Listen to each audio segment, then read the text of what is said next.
भी महाराज स्वामी श्री दयानंद जी सरस्वती ने सत्यार्थ प्रकाश को समाज को दिया। सत्य के अर्थ का वास्तविक प्रकाश क्या है, और फिर जो बीच में स्वामी जी के वक्तव्य है, जो स्वामी जी का अनुभव है, वो हमको समझने देखने पढ़ने में मिलता है। जिस दूरी में मनुष्य का जीवन चलता है, जन्म लेना, बड़े होना और खाली जीवन यापन करने के लिए, जीवन चलाने के लिए कमाना, परिवार चलाने के लिए कमाना, जोड़ना और अंततः मर जाना, इसी परिधि में लगभग हर एक व्यक्ति का अस्तित्व शुरू होता है। और इसी के लिए कि बालक जो है, बालक या बालिका जो है, वो अच्छा बने ताकि अच्छा कमा सके। अच्छा क्यों कमा सके? ताकि अपने परिवार को अच्छा जीवन दे सके। अच्छा जीवन क्यों दे सके? ताकि वो कंफर्टेबल हो सके। कंफर्टेबल क्यों हो सके? ताकि उसका अगला जो भी बुढ़ापा भी है, वो भी कुछ इतना कमा के रख ले कि वो अगला भी उसका कंफर्टेबल हो सके। बस इतनी से ही शिक्षाएं एक साधारण परिवार में पैदा हुए व्यक्ति को मिलती है, और सबकॉन्शियस तक ये इंजेक्ट कर दिया जाता है कि इतना ही जीवन है। आप ढंग से बड़े हो जाएं, आप कमा लें, इतना कमा लें कि परिवार चले, फिर परिवार के संग संग आप बचा लें कि आपका बुढ़ापा अच्छे से चले, और फिर अच्छे से आप शांति से संसार को छोड़ सकें। बस यही जीवन की परिभाषा, यही जीवन का ढंग, यही जीने का एक, जो आप कहें, एक नीचर हर एक परिवार में, लगभग हर एक बालक को दिया जाता है। ना तो इससे ज्यादा, न ही इससे कम। इससे कम की भी हम लोग उम्मीद नहीं करते हैं। अपने घरों के बालकों को अगर आप देखें, इतना तो हर एक माँ बाप चाहता है कि हमारा बच्चा इतना करे। इससे ज्यादा भी अगर हमारा बालक इससे ज्यादा चलेगा, इससे ज्यादा बढ़ेगा, तो भी हमारे लिए सरदर्द बन जाएगा। विजडम भी हम उस लेवल की चाहते हैं अपने बालकों की, कि जिस विजडम को हम टेम कर सके, जिस बुद्धिमत्ता को हम अपने हिसाब से फ्लेक्सिबल ढंग से चला सके। इससे ज्यादा हैंडल करना मुश्किल हो जाएगा। इसलिए कोई नहीं चाहता कि हमारा बच्चा एक परिधि से बाहर चले। कहीं कोई एक पैदा होता है जो अपनी परिधि से बाहर का सोचता है, फिर जब वो सोचता है, उसके लिए उसके अंदर के विचारों को दिशा देने के लिए फिर वो मार्ग ढूंढता है, फिर मार्ग ढूंढता है, फिर मार्ग पर चलता है। फिर जब मार्ग पर चलता है तो उस मार्ग पर, कठिन मार्ग पर चलने का उसको साहस चाहिए होता है। फिर वो साहस के संग जब आगे बढ़ता है तो फिर वो किसी सत्य पर पहुंचता है। यहाँ फिर से मैं एक बार कहूं कि इसी प्रकार एक ब्राह्मण परिवार में पैदा हुए स्वामी श्री दयानंद जी सरस्वती, साधारण विचारधारा में पैदा हुए एक बालक, साधारण माता पिता के यहाँ एक ब्राह्मण परिवार में आपका आना, और जो एक साधारण बालक को सिखाया जाता है वैसी उनकी शिक्षा। लेकिन एक घटना जीवन में ऐसी घटती है कि वो सोचने पर मजबूर कर देती है कि जो मैं कर रहा हूं क्या ठीक कर रहा हूं। मैकेनिकल वे में, आप मैकेनिकल कहें या ऐसा कहें, ऑटोमेटिक वे में हम भगवान के पास मंदिर में गए, हमने फूल चढ़ाया, हमने द्रव्य चढ़ाया, हम घर वापस आ गए, हमें जो प्रसाद मिला हमने वो प्रसाद पाया, पाठ करा। कितने बालक हैं हमारे समाज के जो ये सोचते हैं कि जो द्रव्य मैंने भगवान को चढ़ाया वो भगवान ने स्वीकार भी किया होगा। कितने बालक हैं जो इस बाउंड्री से आगे का सोच सकते हैं। या हमें से कोई मंदिर जाता है, अपनी कोई भावना अर्पित करता है, तो हमारा जो लड्डू प्रसाद, जो भी भावना हमने अर्पित की है, वो भगवान तक पहुंची भी है कि नहीं पहुंची है, ये विचार। और अगर भगवान तक पहुंची है तो भगवान ने स्वीकार किया भी है कि नहीं किया है। मुझे पता है कि मुझे सुनने वाले आप सुधी और सभ्य समाज के सभ्य नागरिक हैं। मैं जानती हूँ इस बात को कि आप सुनने वाले कौन हैं, और आप किस भावना से सुन रहे हैं।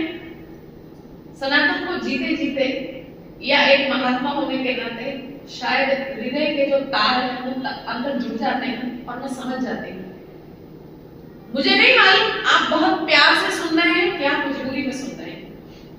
मुझे नहीं मालूम कि आप अपनी मर्जी से आए हैं कि आपको लाया गया है।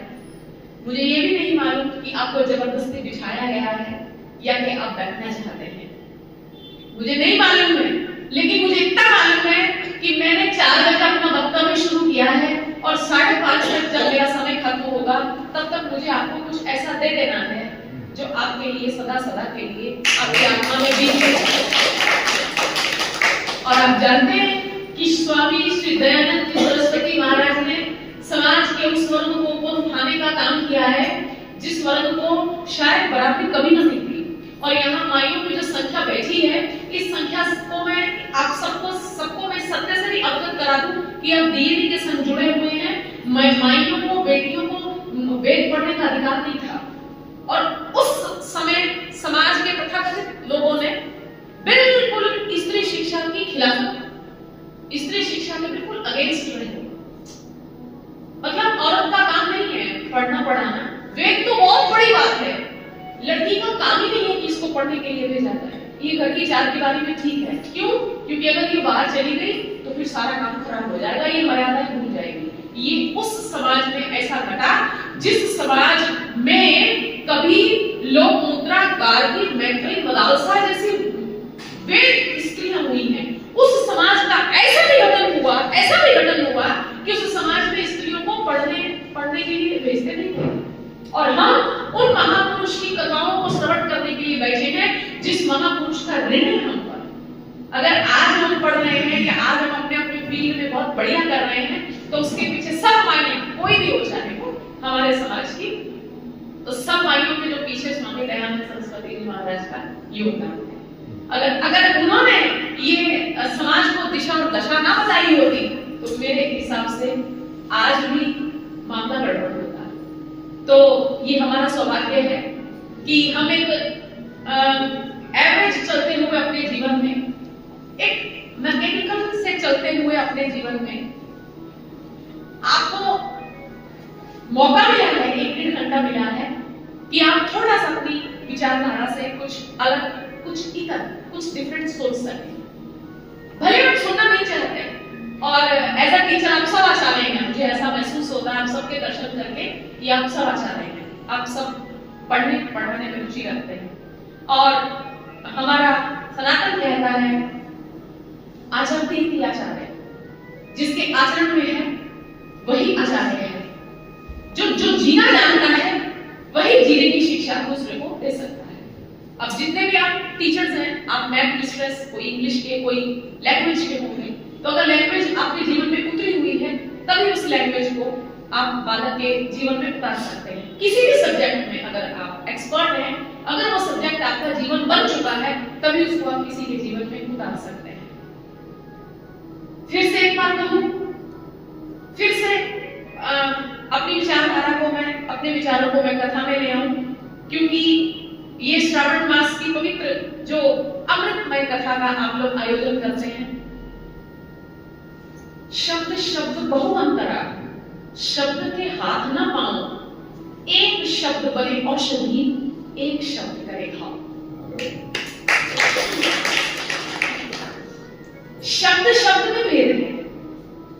जो आप विद्यालय में अपने बालकों को, बच्चों को पढ़ाती हैं, घर में अपने बालकों बच्चों को पढ़ाती, वो भी शब्द है। और उपनिषद कहता है शब्द ब्रह्मोस्मि, शब्द ब्रह्म है। आप जितनी देर यहाँ बैठे हैं, कितना सुंदर, मैंने कल जब मुझे वो मैंने बैनर इधर भी पढ़ा तो इन्होंने बड़ा सुंदर ना, ये पीछे भी लगा है अमृत कथा का आयोजन। कितना सुंदर शब्द आपने चुना, अमृत। अमृत कथा, अमृत का मतलब क्या? जिसको सुन के जो कभी मरे ही ना, है ना, जिसका कभी नाश ही ना हो।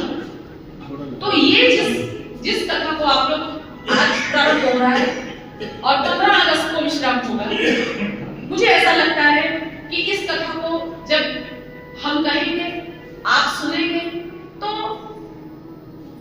ये कहीं हमारे अंतःकरण की उन गहराइयों तक उतर जाएगी कि अगर ऐसा कहें कि अगर ये कथा ये वक्तव्य, ये शब्द भीतर हमारे बैठ जाएंगे तो फिर शरीर का तो नाश होगा, लेकिन आत्मा की उड़ान कुछ और होगी। शब्द शब्द बहुअंतरा, शब्द के हाथ न मानो। एक शब्द बने औषधि, एक शब्द बने घाव। शब्द तो है जो सारे जीवन में शुरू से लेकर जब से मुंह खोला तब से स्वर व्यंजन शब्द निकल रहे हैं।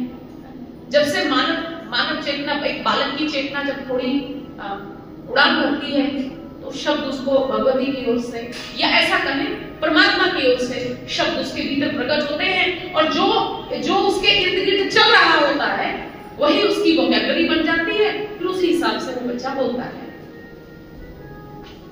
जो शब्द आप विद्यालय में पढ़ते पढ़ाते हैं, जो शब्द आप अपने घर में बोलते सुनते हैं, उन शब्दों से इन शब्दों का बहुत अंतर है। शब्द शब्द बहुअंतरा, शब्द के हाथ ना पैर। एक शब्द बने औषधि, एक शब्द बने घाव।